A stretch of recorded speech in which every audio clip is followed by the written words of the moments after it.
of this country, the U.S., 15%, 1/5, which is tens of millions of people, do not have reliable high-speed internet, and may never, because you're not going to expect, Google's not going to run fiber out to the middle of nowhere in all parts of the country, or a cable company. You're just screwed. And they're basically saying, we don't want you as a customer anymore, or in the future. That's my issue with this, is that they're just saying, you're done. We'll make up the cost by everyone else, but we don't need you anymore, player games. I will just state that I think that's something I disagree with. These people have not been able to play AAA games easily the entire time. This is a sector that has suffered from the digital evolution of video games for ages. So that's not good, but I think it's kind of a frog in a pot of boiling water thing. I don't think they're going to see a huge drop in money from that area by getting rid of physical games. Sure, but there's always a way to service customers. Oh, but they haven't. They haven't for years. So I don't think that's... Yeah, I don't want to hear... You're not going to see a huge drop. You're not going to see a big change. But what they're basically saying is, we don't want to even think about you as a customer. Oh, yeah. You're not concerned. We don't want to wait 6 months and put out a more stable release on 4 or 5 discs. You're just done. We're done with you. That's what they're saying. It's disgraceful. And I think there'll be more pushback than you think. It all depends what Xbox does. And if there's going to be a new console in a few years, I don't know. Victor Lucas. Remember Victor Lucas Games on the Run, Ian?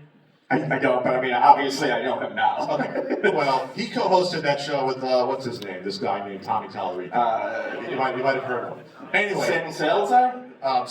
So he put out a post after the BS stat that they were trying to massage. He came out with a lot of salient points that Ian and I actually, in our 50-minute conversation, didn't go over some of these. You're like, we kind of missed on some of these. Like, this is what you lose from getting rid of physical media.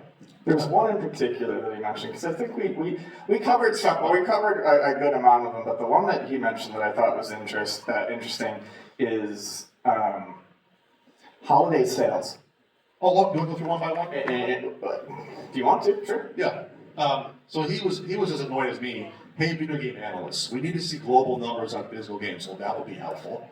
We need to see data on consumers not being able to find sold-out games in stores and deciding that digital is the only way to play something new. We need to see a comparative analysis across different consoles and different generations. That was a good point. That's why I was nudging you, Ian. It's a good point. We need to see pricing data for physical games and digital games over a multi-year period. That's interesting, because while people say, well, there's digital sales on games every now and then, the physical games, usually after a few years, the prices will precipitously drop because the retailer wants to move it. Precipitously. I use that correctly. We need to see data on the collector/resale/cultural value of physical versus digital media over time. Well, that I mean, we said that. We said that. It'll affect conventions, it'll affect history and knowing games exist. It affects, yes, your exposure to them. Yes. You will no longer just flip through something random and be like, oh, I need to try I want to play that again, or yeah, I want to try it. We need to see data on holiday gift shopping for new physical media. Go, Ian. It's digital, I think, is a hard sell to people who are shopping for someone. People don't necessarily want to give someone a card. Also, if you're a parent shopping for a kid, the larger issue is these packages serve a purpose in that you can pick them up, you can read about the game on the back, you can see screenshots. You can't do that on a little card. It's advertising. You scratch off, and it's advertising. It's an advertising avenue that these games are going to lose. And as we talked about on the last podcast I mentioned, I think this does actually affect far more negatively smaller developers, indie developers, because there is such a gulf now between AAA and everything else.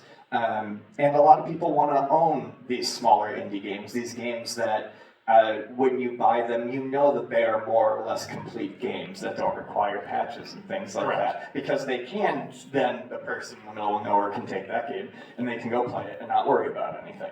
So that definitely hurts the exposure of smaller developers. Sure.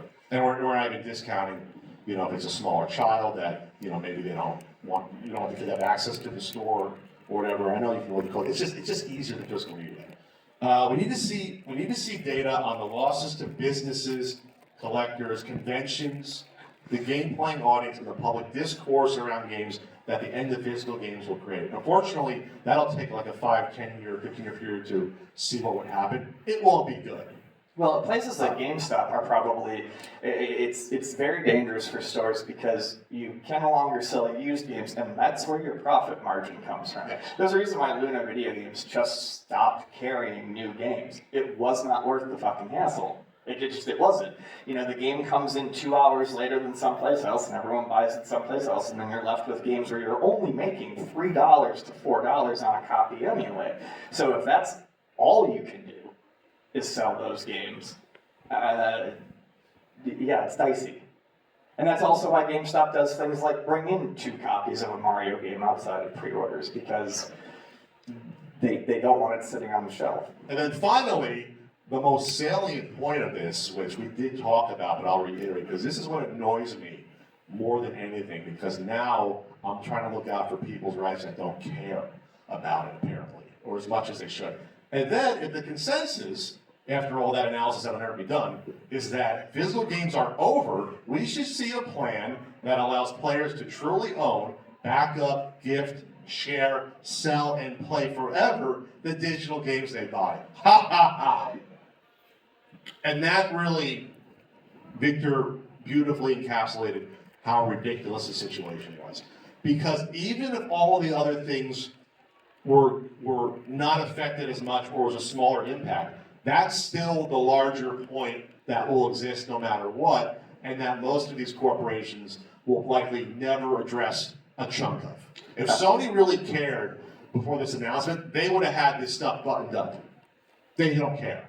The good quote here from the UK's ERA, the Digital Entertainment and Retail Association, called Sony's decision a triumph of corporate convenience over consumer choice. Yes. It's a good line. Yeah, so, and that's what it comes down to. And so the people that are just for some reason, it's like, well, you guys are dinosaurs, it's a loud minority. It's like, well, we're still trying to protect your rights as a consumer. You understand that? We're all in this together. And then if you get rid of physical media, you have zero leverage anyway, and now you're gonna have no leverage at all because we don't have, lobbying groups that can go to Congress and try to buy them off to pass laws. ESA has that, we don't have that as consumers. Other countries might push back. Mexico filed an antitrust sort of thing recently, yes, against Sony, because now Sony's they own the platform and they own the store, and then they can do whatever they want. It's like you have to accept it. Well, that's where, more than the US, that's where something where cutting off physical copies is going to impact a lot of people who would otherwise play, because the infrastructure is not it's sound in terms of the internet, that sort of thing. Meanwhile, PlayStation CEO says companies want to revitalize live service games. Well, of course they do, because live service games are things that you can never really truly own. There is no complete version of a live service game. If all Sony does is make live service games, then that justifies to them at least, their decision to not make physical retail. Live service games, you download them, they live on your system or your computer, they're constantly updated, you lose things all the time, things change, and then they can make the argument, well, it doesn't make sense to sell this on a physical copy, it's just something that should be online. And this closing part here is interesting. The only major success that PlayStation has had with this kind of game is Helldivers 2, which according to Alinea Analytics has sold over 20 million copies and generated more than 700 million in revenue.